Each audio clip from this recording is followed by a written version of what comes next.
Hi everyone! In this video, I'll go through some of the main actions you take in Canvas as an instructor or instructional designer.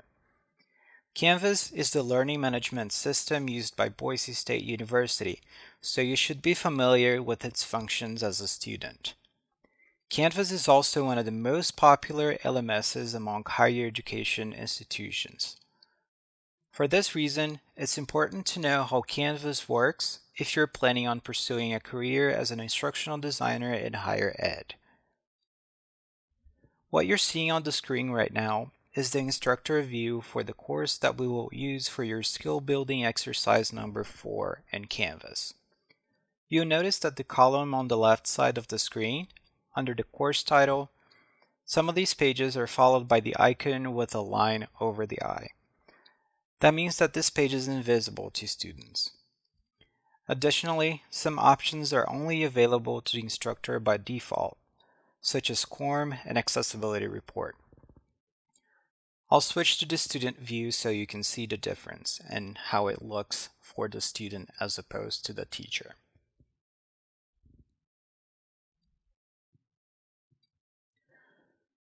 Now we'll go through some of the basic functions in Canvas. To create a module, go to the top right corner of the screen and click on Plus Module.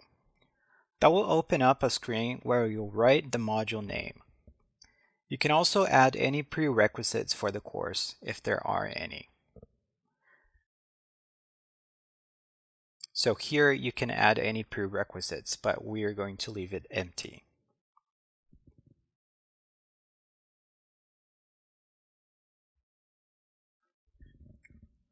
After you create a module, you can either add your files to it or create pages. To add your files to the module, simply drag and drop it to the module box. First of all, we're going to go ahead and publish this module. Then, to create a page, you go to the plus icon in the top right corner of the module title. This page will give you further options for creating content, such as assignment, quizzes, files, pages, and so on. You can also use this option to redirect students to external content, such as YouTube, videos, and other home pages. Let's go ahead and create a simple page.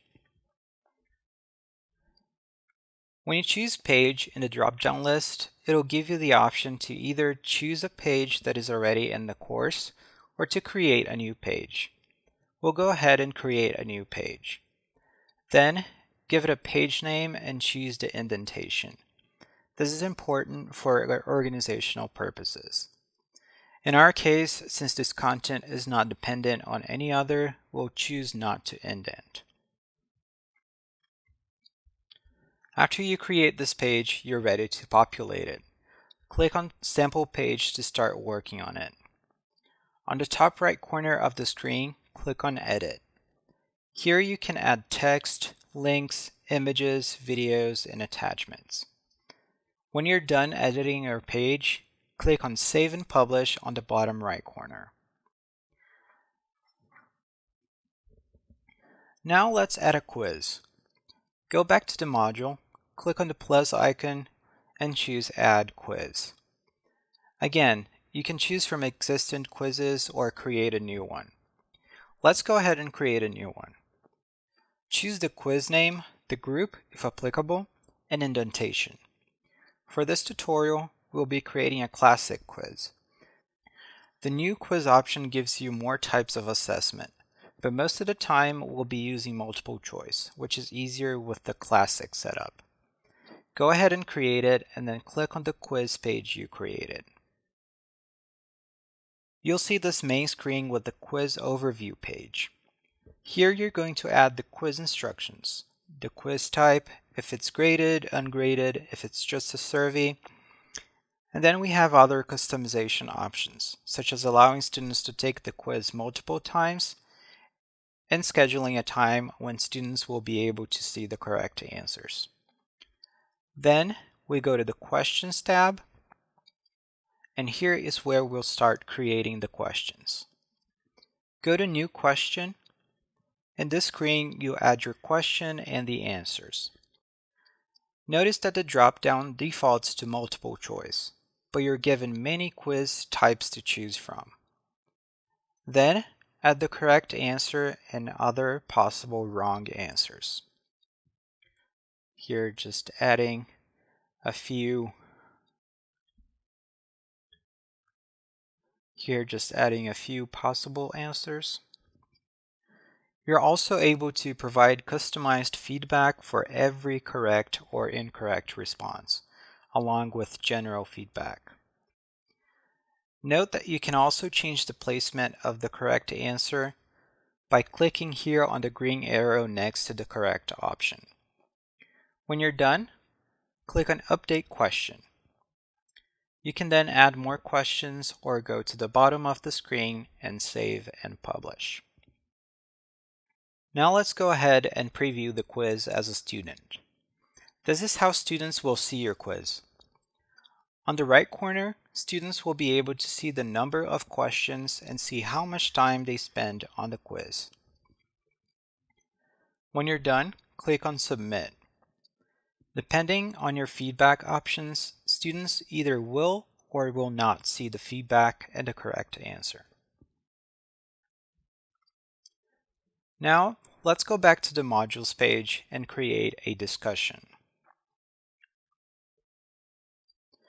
The process of creating a discussion follows roughly the same process as creating a page or a quiz. Click on the plus icon, then Add Discussion and Create Topic. Then, choose the topic name and Add Item. After that, click on the discussion page you created and you're able to edit it. Here, you can add more details and instructions for the discussion topic, as well as customize your discussion. You can choose to allow liking, have users post before being able to see other replies, or make it a graded discussion. You can also make this a group discussion, for which students can either be automatically assigned to a group, or you can create groups yourself. This is particularly interesting if you have classes with a large number of participants. When you're done here, click on Save and Publish. Finally, I'll demonstrate how to add SCORM files to your course. This process is just a little bit longer than creating regular pages. On the left column, select SCORM. In this screen, you'll be able to see all the SCORM files that have been uploaded to your course. To start a new upload, click on Upload on the top right corner of the screen. Then navigate to the SCORM zip file and select it. Canvas will then upload the file to your course. After upload is done, click on Choose Import Type dropdown. Here you'll be able to select how the SCORM file will be used in your course. We're going to go ahead and import it as a page. After this process is done, you can follow the procedure to create a page and select the SCORM file we just uploaded.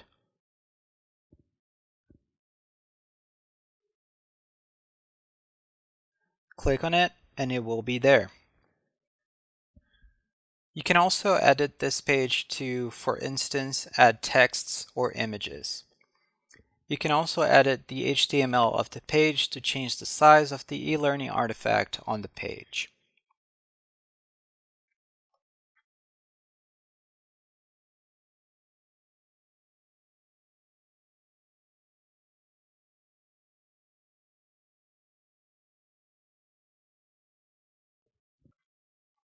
After you're done, you can rearrange the pages and files and add indentation if necessary. And that is all for today. In this tutorial, we covered how to create pages, discussions, and quizzes on Canvas, as well as how to import SCORM files into the LMS. Feel free to contact me or refer to the job aids for more information.